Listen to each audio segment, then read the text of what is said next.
بسم اللہ الرحمن الرحیم۔ السلام علیکم دوستو، دنیا بھر کی خبروں میں آج آپ سنیں گے، لیکن اس سے پہلے اگر ہو سکے تو لائک اور سبسکرائب کا بٹن ضرور دبا لیں۔ شکریہ۔ چین کا جرأت مندانہ موقف امریکہ کی درخواست مسترد کر دی۔ مغربی ممالک آگ سے کھیلنا بند کریں۔ روس۔ عمران ریاض اب تک مسنگ پرسن کیوں ہے؟ Chief justice. اسرائیل جنگ کرنے کی توانائی نہیں رکھتا۔ اسرائیلی جنرل۔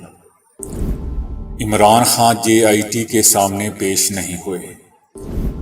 یوکرین کی جنگ میں امریکی فوجیوں کی ایک بڑی تعداد ماری گئی۔ 7 کروڑ نوجوانوں کی جیب میں موبائل فون ہیں۔ شیخ رشید احمد۔ سعودی بریگیڈیئر جنرل جوان بیٹے کو بچاتے ہوئے سمندر میں ڈوب گئے۔ کرشمہ کپور کو سابق شوہر کے ساتھ ڈنر کرنا مہنگا پڑ گیا۔ تو آئیے چلتے ہیں تفصیل کی جانب۔ ایک امریکی میگزین نے کہا ہے کہ چائنا نے امریکہ اور چائنا کے وزرائے دفاع کی سنگاپور کے سالانہ سیکیورٹی اجلاس کی سائیڈ لائن پر ملاقات کی درخواست کو مسترد کر دیا ہے۔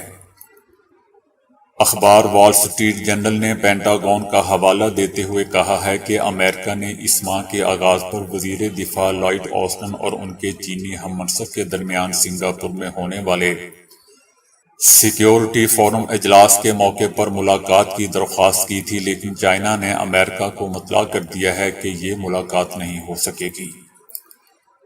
اس سے قبل چائنا کے وزیر خارجہ نے امریکہ کو تائیوان کے مسئلے پر اپنی پالیسی کو درست کرنے کے ضمن میں کہا تھا کہ امریکہ اور چائنا کے تعلقات میں استحکام ضروری ہے۔ دوسری طرف یہ بتایا جا رہا ہے کہ چائنا نے اپنے بحری توانائی بڑھاتے ہوئے اور اسی طرح اپنے میزائلوں کی جدید کاری کے ساتھ تیز رفتار فوجی صلاحیت میں اضافہ کیا ہے۔ امریکہ کی joint chief of staff committee کی خفیہ اطلاعات کے مطابق چائنا نے فروری میں اپنے درمیانی فاصلے تک مار کرنے والے ہائپر سونک میزائل کا کامیاب تجربہ کیا ہے۔ چائنا کا یہ میزائل امریکہ کے جدید ترین دفاعی میزائل سسٹم کی کارروائی سے محفوظ رہتا ہے۔ روس نے یوکرین کو ہتھیاروں کی ترسیل میں شدت کی جانب سے مغربی ممالک کو خبردار کیا ہے کہ یورپ اور امریکہ آگ سے کھیلنا بند کریں۔ مغربی ممالک بالخصوص امریکہ یوکرین کو ہتھیاروں کی ترسیل دو گنی کر کے آگ سے کھیل رہا ہے، جس سے باز رہنے کی ضرورت ہے۔ روس نے مغرب کی جانب سے یوکرین کو F-16 جیٹ فائٹر سے لیس کرنے کے اشاروں پر سخت تنقید کرتے ہوئے اسے ناقابل قبول اور اشتعال انگیز حرکت قرار دیا ہے۔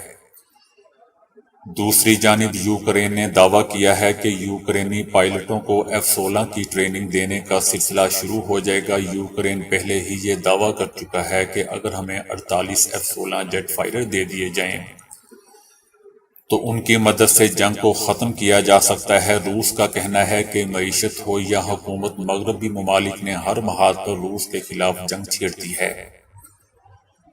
روس کی تمام مضبوط بنیادوں پر مغربی دنیا کے حملے پوری شدت کے ساتھ جاری ہیں۔ مغربی ممالک اپنے دعووں کے برخلاف اس جنگ کی آگ پر تیل چھڑک کر اس کے شعلوں کو بجھنے نہیں دے رہے،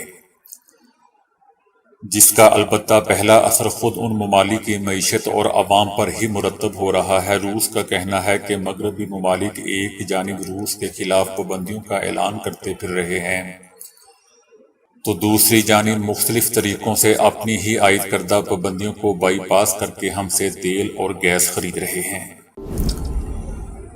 ہائی کورٹ میں صحافی عمران ریاض بازیابی کیس میں IG پنجاب نے کہا ہے کہ جو نمبرز استعمال ہوئے وہ افغانستان کے ہیں۔ Chief justice Lahore high court نے استفسار کیا، بتایا جائے اب تک عمران ریاض مسنگ پرسن کیوں ہے؟ وزارت دفاع اور وزارت داخلہ سے کوئی رپورٹ آئی ہے کیا؟ ہم نے اپنے آرڈر میں یہ نہیں کہا کہ عمران ریاض ایجنسیوں کے پاس ہے، ہم نے تو یہ کہا ہے کہ ایجنسیوں سے مدد لی جائے۔ ایجنسیوں کے علاوہ کون اسے ڈھونڈ سکتا ہے؟ سیکرٹری دفاع کے نمائندے نے عدالت کو بتایا کہ ابھی تک عمران ریاض کا کوئی سراغ نہیں لگ سکا۔ اس موقع پر IG پنجاب نے عدالت کو بتایا کہ ہم نے جیو فینسنگ کی ہے مگر کوئی نمبر لوکیٹ نہیں ہو سکا۔ آئی جی پنجاب نے انکشاف کیا کہ اس معاملے میں کچھ نمبرز غیر ملکی استعمال ہوئے ہیں۔ جو نمبرز استعمال ہوئے وہ افغانستان کے ہیں اور ہمارے پاس افغانستان کے نمبرز ٹریس کرنے کی صلاحیت نہیں ہے۔ اگر عدالت اجازت دے تو تفصیلات جمع کرا دیتا ہوں۔ عدالت نے آئی جی پنجاب کو ہدایت کی کہ 1:30 بجے آپ چیمبر میں تشریف لائیں۔ عمران ریاض کے وکیل نے عدالت سے کہا کہ باقی تمام لوگ 2 دن میں پکڑے جاتے ہیں، لیکن عمران ریاض برآمد نہیں ہو رہا۔ چیف جسٹس نے ریمارکس دیے کہ جو لوگ یہاں ہیں ان کو پکڑنا آسان ہوتا ہے۔ وکیل نے جواب دیا، اس کا مطلب ہے کہ آئی جی پنجاب نے آپ کو مطمئن کر دیا ہے کہ عمران ریاض پاکستان میں نہیں بلکہ افغانستان چلے گئے ہیں۔ اسرائیلی فوج کے ایک سابق جنرل نے اعتراف کیا ہے کہ اسرائیل علاقے کی کسی جنگ میں شامل ہونے کی آمادگی نہیں رکھتا کیونکہ اس ممکنہ طور پر برسنے والے ہزاروں میزائلوں کا خوف طاری ہے۔ اسرائیل مقبوضہ شمالی یا جنوبی فلسطین کے کسی بھی محاذ پر جنگ کرنے کی پوزیشن میں ہرگز نہیں ہے اور اسلامی تنظیموں سے ٹکرانے کی اس میں جرأت نہیں ہے۔ اس سابق فوجی جنرل نے اسرائیلی آرمی چیف کے 2 روز پہلے کے بیان کو فوج میں اندرونی خلفشار کا آئینہ قرار دیا اور کہا کہ اسرائیلی فوج کا خوف و ہراس اس حقیقت کا ترجمان ہے کہ ایسے اقدامات انجام پائے ہیں جن سے اسرائیلی فوج بالکل بے خبر ہے۔ اس صہیونی جنرل نے اعتراف کیا کہ آئندہ ممکنہ جنگ کے لیے 1 لاکھ سے زائد فوجی اہلکاروں کو آمادہ رکھنے کی ضرورت ہے۔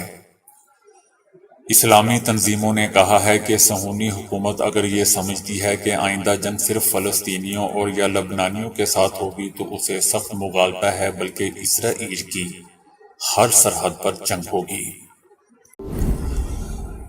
عمران خان 9 مئی کے واقعات کی تحقیقات کے لیے قائم کردہ JIT کے سامنے پیش نہیں ہوئے۔ عمران خان خود مشترکہ تحقیقاتی ٹیم کے سامنے پیش نہیں ہوئے بلکہ عمران خان کا نمائندہ JIT کے سامنے پیش ہوا، جس نے JIT کے سوالات کے جوابات دیے۔ دوستو، یاد رہے کہ JIT کی جانب سے عمران خان کو جناح ہاؤس اور عسکری ٹاور میں جلاؤ گھیراؤ کیس میں DIG انویسٹیگیشن آفس قلعہ گجر سنگھ میں طلب کیا گیا تھا۔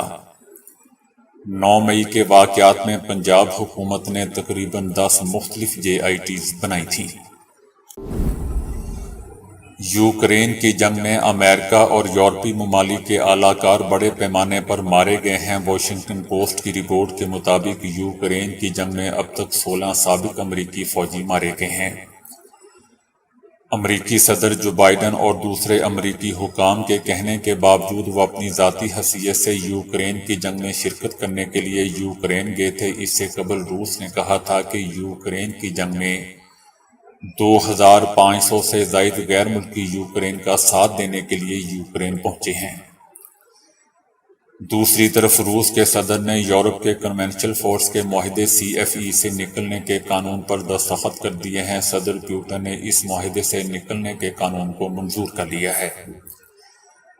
سن 2007 میں CFE روس کی شمولیت کو معطل کر دیا گیا تھا۔ روس نے اس وقت اعلان کیا تھا کہ جب تک نیٹو رکن ممالک اس معاہدے پر مکمل عمل درآمد اور اسے منظور نہیں کرتے تب تک اس معاہدے میں واپسی نہیں ہوگی۔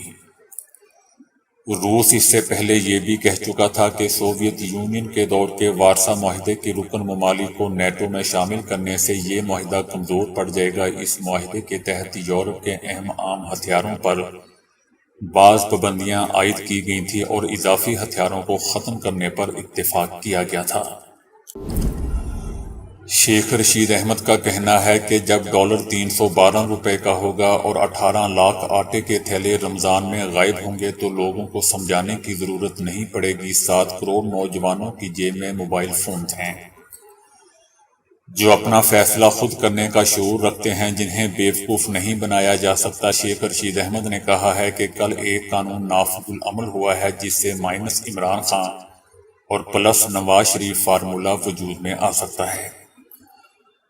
انہوں نے کہا کہ میرے سمیت ساری قوم 9 مئی کے واقعات کی مذمت کرتی ہے، لیکن 13 پارٹیوں کا ٹولہ اسے اپنا سیاسی بیانیہ نہ بنائے۔ 1 مہینے سے دنیا میں ہماری جگ ہمسائی ہو رہی ہے۔ اور ہمارے گندے کپڑے میڈیا پر دھوئے جا رہے ہیں۔ سپریم کورٹ کہتی ہے کہ چند لوگوں کے لیے قانون سازی نہیں ہو سکتی۔ دیکھیں 1 جون کو سپریم کورٹ کیا فیصلہ کرتی ہے۔ نواز شریف بھی آ جائے تاکہ روز روز کی چک چک ختم ہو۔ ویسے نواز شریف کی گاڑی چھوٹ چکی ہے۔ تیسری طرف کرکٹر شاہد آفریدی نے کہا ہے کہ اگر عمران خان یہ سوچتا ہے کہ وہ پاکستان کو اکیلا لے کر چلے گا تو یہ اس کی بھول ہے۔ اس ملک کے لیے ہم سب نے بڑی قربانیاں دی ہیں۔ قربانیوں کا بھی ایک وقت ہوتا ہے۔ اب ہمیں ملک کی ترقی اور کامیابی کی طرف گامزن ہونا چاہیے۔ اگر کوئی یہ سوچتا ہے کہ ملک کو اکیلا لے کر چلوں گا تو یہ اس کی بھول ہے۔ ملک کو آگے لے جانے کے لیے مل کر کام کرنا ہوگا۔ اس ملک کے لیے ہمارے بڑوں نے بھی بہت سی قربانیاں دی ہیں۔ بیٹے کو بچانے کی کوشش میں بریگیڈیئر جنرل سالم بن مسلم العبید سمندر میں ڈوب کر مارے گئے۔ سعودی عرب کے جنرل اہل خانہ کے ساتھ ہاف مون بیچ پر پکنک منانے آئے تھے۔ سمندر میں نہاتے ہوئے ان کا بیٹا دور نکل گیا اور لہروں کے شکنجے میں پھنس گیا۔ بریگیڈیئر جنرل نے تیراکی کرتے ہوئے اپنے جوان بیٹے کو بچانے کی سمندر کی گہرائیوں میں اتر گئے اور بیٹے کو بچانے میں کامیاب ہو گئے۔ تاہم ساحل تک پہنچتے پہنچتے وہ ناڈال ہو چکے تھے اور ایک بڑی لہر بریگیڈیئر جنرل سالم کو اپنے ساتھ بہا کر لے گئی۔ ان کی موت پر افسوس کا اظہار کرتے ہوئے سعودی فوج کے ترجمان نے اپنے بیان میں کہا ہے کہ دلیر فوجی افسر سالم نے اپنے بیٹے کو بچاتے ہوئے جان کی بازی لگا دی۔ بالی ووڈ کی سٹار اداکارہ کرشمہ کپور کو سابق شوہر کے ساتھ ڈنر کرنے پر سوشل میڈیا صارفین نے تنقید کا نشانہ بنا ڈالا۔ سوشل میڈیا پر کرشمہ کپور کی ایک ویڈیو وائرل ہو رہی ہے جس میں انہیں سابق شوہر سنجے کپور کے ساتھ ڈنر کے بعد ریسٹورنٹ سے نکلتا دکھایا گیا ہے۔ صارفین نے اداکارہ کو سابق شوہر کے ساتھ ڈنر کرنے پر آڑے ہاتھوں لے لیا۔ صارفین کا کہنا تھا کہ پہلے شوہر سے طلاق لے کر اسی کے ساتھ گھوم رہی ہے۔ کرشمہ نوجوانوں کو کیا پیغام دینا چاہتی ہے؟ ایک صارف نے لکھا کہ بہت اچھا ٹرینڈ ہے، شادی کرو، شوہر بناؤ، طلاق لو اور پھر دوست بن جاؤ۔ دوسری طرف ایک صارف نے کرشمہ کی حمایت میں آواز اٹھاتے ہوئے کہا کہ بچوں کی خاطر ایک دوسرے سے رابطہ رکھنا اور بچوں کے مستقبل کے لیے باہمی اتفاق سے فیصلے کرنا الگ ہونے والوں کی مجبوری ہوتی ہے۔ دو لوگوں کے جھگڑے میں معصوم بچوں کی کیا غلطی ہے؟ یاد رہے دوستو کہ کرشمہ کپور نے سن 2003 میں بھارتی تاجر سنجے کپور سے پسند کی شادی کی تھی جن سے ان کے 2 بچے ہیں۔ تاہم 2016 میں اس جوڑے نے علیحدگی اختیار کر لی تھی۔ آپ کے منہ اور زبان کو بے آرام بنا دینے والا مرچوں کا کیمیکل اب شمسی سیل کی کارکردگی کو بہتر بنا سکتا ہے۔ اس اختراع کے بعد دھوپ سے بجلی بنانے میں مزید کامیابیاں حاصل ہوئی ہیں۔ شنگھائی میں واقع ایسٹ چائنا نارمل یونیورسٹی کے چائنا باؤ اور ان کے ساتھیوں نے ایک دلچسپ کام کیا ہے اور سیلیکون سے شمسی سیل بنانے کے دوران ہی اس میں مرچوں کا کیمیکل ملایا۔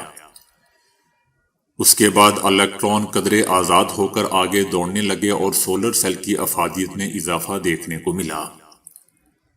سب سے پہلے سائنسدانوں نے تجربہ گاہ میں اسے سورج سے مماثل مصنوعی روشنی میں آزمایا۔ ماہرین نے دیکھا کہ مرچوں والے سولر سیل میں الیکٹران کے بہاؤ میں اضافہ ہوا ہے۔ مرچوں کے کیمیکل سے ان کی روشنی سے بجلی بنانے کی صلاحیت 21.88% تک پہنچ گئی جو اس سے پہلے 19.1% تھی۔ کیمیکل کے اضافے سے الیکٹران کا بہاؤ اچھا ہوا اور کرنٹ تیزی سے بہنے لگا۔ دلچسپ بات یہ ہے کہ اس کیمیکل کو نکالنا آسان ہے اور اس کی قیمت بھی کم ہے۔ اس سے پہلے بھی ماہرین نے سولر سیل کی افادیت کے لیے کئی قدرتی اشیاء کو آزمایا ہے لیکن مرچوں والے کیمیکل کے رزلٹ بہت ہی حیران کن ہیں۔ عیسیٰ فاؤنڈیشن نے مسجد کے قریب پارکنگ بنانے اور دوسرے حفاظتی انتظامات کے لیے 30,000 پاؤنڈ دینے کا وعدہ کیا ہے۔ انگلینڈ میں بلیک برن کے علاقے میں 2 ارب پتی مسلمان بھائیوں کو عالی شان مسجد بنانے کی اجازت مل گئی ہے جو 5 ملین پاؤنڈز کی لاگت سے تیار ہوگی۔ انتظامیہ کی جانب سے مسجد کے میناروں سے آنے والی آوازوں سمیت 21 اعتراضات کو حل کرنے کے بعد مسلمان بھائیوں کے ادارے عیسیٰ فاؤنڈیشن کو یہ اجازت ملی ہے۔ عیسیٰ فاؤنڈیشن نے مسجد کے قریب پارکنگ بنانے اور حفاظتی انتظامات کے لیے 30,000 پاؤنڈ دینے کا بھی وعدہ کیا ہے۔ کونسل کے سربراہ نے کہا کہ مسجد تیار ہونے کے بعد بلیک برن کی شدید شکل ہو جائے گی، جس سے سب کو ایسا ضرور لگے گا کہ یہ شہر مختلف کمیونٹیز کے رہنے والوں کا مسکن ہے۔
تو دوستو، ابھی کے لیے اتنا ہی۔ ویڈیو کو لائک اور شیئر کرنے کا بہت بہت شکریہ۔